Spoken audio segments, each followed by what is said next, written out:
মানে এই ব্যাপারে যা কথা বলার আইন কথা বলবেন, আমি কিছু বলবো না।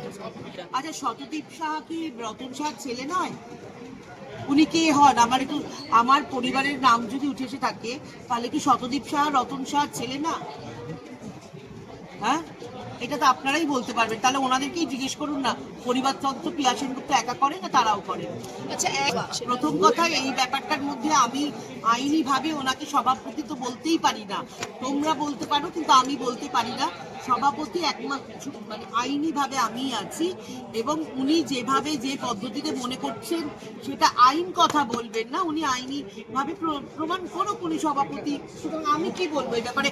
আমার এখানে কাউকে, আজকে উনি আছেন, কালকে আরেকটা মুখ এসে হয়তো বলবেন মালা টালা পরে আরেকজন আমি সভাপতি, পরশুদিন আরেকটা মুখ এসে মালা টালা পরে বলতেই পারেন। আবারও একটা কি ধনী ভোট হয়ে যাচ্ছে। সোশ্যাল মিডিয়ায় ট্রোল নিয়ে না আমরা এতদিন ধরে ভুগছি, আজকে ছেড়ে দিন, স্বয়ং ভগবানকেও ছাড়া হয় না। দেখবেন সোশ্যাল মিডিয়ায় যারা এই ট্রোলগুলো করে, আমি বলবো তারা বেশি করে করুন, তাদের বেশি করে ভিউয়ার্স বাড়ুক, তারা যে উদ্দেশ্যে করেন তাদের সেই উদ্দেশ্যটা সফল হোক। তবে দিদি, প্রথম কথা যে কাজ ওনার সম্বন্ধে আমি বলতে যাবো কেন, যিনি আমি জানি যে কোনো একটা সাধারণ মানুষকে মালা পরে মিষ্টি খাওয়াতেই পারেন, তার সম্বন্ধে আমি কেন কথা বলবো? আমি এইসব ব্যাপারে কথা বলতে ইন্টারেস্টেড নই, আইন কথা বলবো। ইম্পা অফিসে কি তাহলে যে কেউ ঢুকে এটা করতে পারেন? ইম্পা অফিসে কি তাহলে যে কেউ ঢুকে এটা করতে পারেন? করছেন তো। আর একটা কথা বলা হচ্ছে বারবার যে আপনি ভয় পাচ্ছেন। আইনি পদক্ষেপ নিচ্ছি আমরা, এটা একেবারে আইনি ব্যবস্থা। এবং তোমাদের সামনে আমি তো দেখিয়ে দিলাম যে আমরা আইনগতভাবে আমরা আছি, যার মধ্যে কোনো ভুল নেই সেটা তোমাদের সামনে সমস্তটাই বলে দিলাম। এবং তোমাদের কাছে কাগজ মানে আজকে যে লাস্ট অর্ডারটা আছে, সেই লাস্ট অর্ডারে একদম পরিষ্কার বলা আছে, অরিন্দম মুখার্জি, জাস্টিস অরিন্দম মুখার্জি বলেছে, হাইকোর্টের জাস্টিস অরিন্দম মুখার্জি একদম ঠিকই বলেছেন, এই ইয়ারের ইলেকশন বা সিলেকশন কোনোটার মধ্যে উনি হাত দেবেন না। শুধু উনি 3 জন লয়ারকে অ্যাপয়েন্ট করে দিয়েছেন, যে 3 জন লয়ার এই 2027-এর যে ইলেকশনটা হবে, তার মানে আমরা অলরেডি 2027 অব্দি আছি, সেখানে ওনারা ভোটার লিস্ট তৈরি করবেন, সেই লিস্টটা তৈরি করে ওনারা ভোটে দেবেন, এবং সেই লিস্টটা আমাদের ওয়েবসাইটে দিতে হবে। সেই লিস্ট অনুযায়ী আমাদের ভোট হবে। আমাদের ডিসেম্বরের মধ্যে বলা হয়েছিল যে এই প্রসেসটা মানে এই কাজটা শেষ করতে, মানে আমাদেরকে নয়, লয়ারদেরকে। তো এবং আমাদেরকে ইম্পাকে বলা হয়েছিল একজন লয়ারকে 25,000 এবং দুজনকে বোধহয় 20,000 সম্ভবত, বা 25-20 এরকম রেমুনারেশন ঠিক করে দেওয়া হয়েছিল ইম্পাকে দেওয়ার জন্য। ইম্পা 18ই ডিসেম্বরের মধ্যে সেটা কমপ্লিটও করে দিয়েছে। এবং এরপরেও একটা চিঠি আছে, এটা বোধহয় ইয়ের কাছে, চিরঞ্জিত শাহ আমাদের, যে ওনারা বারবার বলছে যে আমরা ডিসেম্বরের পরে, চিরঞ্জিত শাহকে ওই লয়ারের লেটারটা একটু দিতে বলতো, যে 18 ডিসেম্বরের পরে আমরা এগোইনি, আমরা বলিনি। ওদের দেখবেন আমরা লয়ারকে জানিয়েছিলাম যে এবার আমাদের যা যা কাগজপত্র দেওয়ার, যা যা লিস্ট দেওয়ার, সব আমরা 3 জনের, 2 জন ওদের লয়ার ছিলেন ওদের পার্টে, একজন আমাদের পার্টের লয়ার ছিলেন। তো আমরা সব দিয়ে দিয়েছি, এবং আমরা বারবার করে ওনাদেরকে বলেছি যে আপনারা এটা নিয়ে প্রসিড করুন। তো এরপরে কিন্তু এটা আমাদের আর কিছু করার নেই, ওদের ব্যাপার। তখন ওদের লয়ার, এই চিরঞ্জিতের কাছ থেকে এটা আনো না, ওই লয়ার যেটা উত্তর দিয়েছেন, আমরা যে বলেছিলাম যে এটা প্রসিড করতে, তো ওনারা প্রথমে ওদের ওই লয়ার প্রথমে একটা 15 তারিখে ডেট দিয়েছিল, তারপরে আবার চিঠি দিয়ে জানায় 15 তারিখ না, সামার ভ্যাকেশনের পরে ওনারা আমাদেরকে জানাবেন। তো সেক্ষেত্রে আমাদের এখানে কোনো এই যে ইলিগালি বসে থাকার কোনো জায়গাই নেই, কারণ আমরা যাই চলছি সবটা আইনের পথে চলছি। দিদি, সেটা বলছেন ভয় আপনি যাচ্ছেন, আপনি হার মেনে নিয়েছেন, এই কথাটা বলা হয়েছে।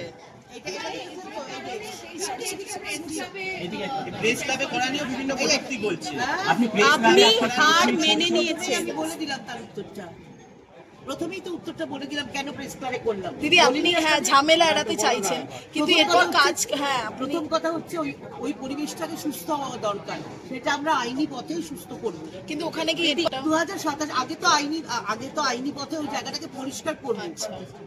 আগে আইনি পথে জায়গাটাকে পরিষ্কার করবো, এই মানুষের মধ্যে বিভ্রান্তি। আর প্রথম কথা দেখুন, আজকে তাদের হয়তো, তারা যেসব মানুষ নিয়ে ঘুরছেন তাদের ভয় পাওয়ার কোনো কারণ নেই, কারণ আমরা তো 4টি বাউন্সার নিয়ে ঘুরতে পারবো না দাদা, আমাদের ভয় আছে। যাদের মধ্যে মনে হবে যাদের মধ্যে মনে হবে অসুস্থ মানুষকেও আমরা রেয়াত দেব না, তার মানে তারা, আপনারা বুঝে দিন, আপনারা যারা প্রেসের বন্ধুরা ছিলেন তারা দৌড়ে এসে মাথায় জল দিচ্ছিলেন, মুখে জল দিচ্ছিলেন ওরকম পরিস্থিতিতে, আর তার মধ্যেও যাদের কাছে অভিনয় মনে হয়েছে এবং সেটাকে সুন্দর করে তারা প্রেজেন্ট করছেন ফেসবুকে, তো সেই মানুষদের মানসিকতার সঙ্গে আমি কোনো রকম তাদের উত্তর দিতে চাই না। আমি বারবার করবো তাদের সুবুদ্ধি হোক, যাতে তাদের পরিবারের কেউ এরকমভাবে হঠাৎ করে অসুস্থ হলে তারাও সেটা তারা অভিনয় করছে ভেবে তাদেরকে বাড়িতে ফেলে না রাখে। যখন আমার সঙ্গে পুরোটাই আমার মিডিয়ার বন্ধুরা ছিলেন, আমি ওখানে যখন আমাদের পুলিশ থেকে অ্যাম্বুলেন্স করে দেওয়া হয় এবং আমাদের ওখানে ট্রিটমেন্ট করার পরে অ্যাম্বুলেন্স বলে আপনাদেরকে আমরা 3 পা অবধি ছেড়ে দেবো, 3 পা অবধি আমাদেরকে ছেড়ে দেওয়া হয়, তখন এই বয়স্ক মানুষটা আমাকে আমার যেহেতু সেদিন গাড়ি ছিল না, এই বয়স্ক মানুষটা অত রাত্রির অবধি বসেছিলেন আমাকে নিয়ে, আমি তখন বলেছিলাম আমাকে পুলিশে যেতেই হবে, কমপ্লেনটা করতেই হবে, আর তখন এই মানুষটা আমার সঙ্গে যান, আমার সঙ্গে আরও আমার জেনারেল মেম্বার যেরকম অনুসভা বা আরও যারা ছিল আর কি, শিউলি টিউলি এরা সবাই আসেন এবং কিছু আমার মিডিয়া বন্ধুরা তারাও আমার জন্য অপেক্ষা করছিলেন, তারা সবাই মিলেই যান এবং আমি ওখানে যখন এফআইআরটা জমা দিয়ে যখন আমি বেরোই তখনই আমার মানে তখন আরো বেশি করে অসুস্থ হয়ে পড়ি এবং তারপরে ইনি আমাকে বাড়িতে পৌঁছে দিয়ে তারপরে ইনি বাড়ি ফেরেন। দিদি একটা আমি 100 টাকা করে বুঝতে পারছি না আমি প্রশ্নটা বিক্রি করা হয়। হ্যাঁ, এটা বলেছেন। আর জিজ্ঞেস করুন ওদের কাছে আর কি বলার আছে। প্রথম কথা আমি বললেই যে বনি সেই ছবিটা করবে তার কোনো গ্যারেন্টি নেই, কারণ আপনারা জানা উচিত যে এই যে খুব ভালো ডিরেক্টরের ছবি, বনি রিসেন্টলি 2টো ছবি ছেড়ে দিয়েছে, কারণ আমি তাকে বলেছিলাম যে আমাকে তার সেই ডিরেক্টর, আমি নাম বলছি না, সেই ছবিটা পরে বোধহয় জিতু কামাল করছে, তো আমি বনিকে রিকোয়েস্ট করেছিলাম যে উনি আমার কাছে এসছেন এই ছবিটা যদি করা যায়। বনি কি ছবি করবে না করবে সেটা তার বনির ব্যক্তিগত ব্যাপার। আমি যদি কোনো প্রডিউসারকে বলে দিই যে বনি এই ছবিটা করবে, বনিকে নিতে হবে, কালকে বনি দাঁড়িয়ে বলে দেবে আমি এই ছবিটা করবো না, তখন আমি কি করবো? দিদি শুনে রাখুন, ফিল্ম ফেস্টিভ্যাল যে আমি 3 বার বয়কট করেছিলাম না, এই আগে যখন এই সিপিএম এর আমলে 2টো করে কার্ড দিত, একটা প্রেসিডেন্ট একটা সেক্রেটারিকে, পরের দিকে যখন আমি গিয়ে বললাম, আমি যখন প্রেসিডেন্ট হওয়ার পর থেকে আমি আরম্ভ করলাম ফিল্ম ফেস্টিভ্যালে, আমাদের ফিল্ম ফ্রেটার্নিটিদের জন্য ফিল্ম ফেস্টিভ্যাল, সেখানে আমরা কেন কার্ড পাবো না, টিকিট নয় কার্ড, ফ্রি অফ কস্ট। আমি এরকম ওদের কাছে গিয়ে ঝগড়া করে কার্ড নিয়ে এসে বিলিয়েছি।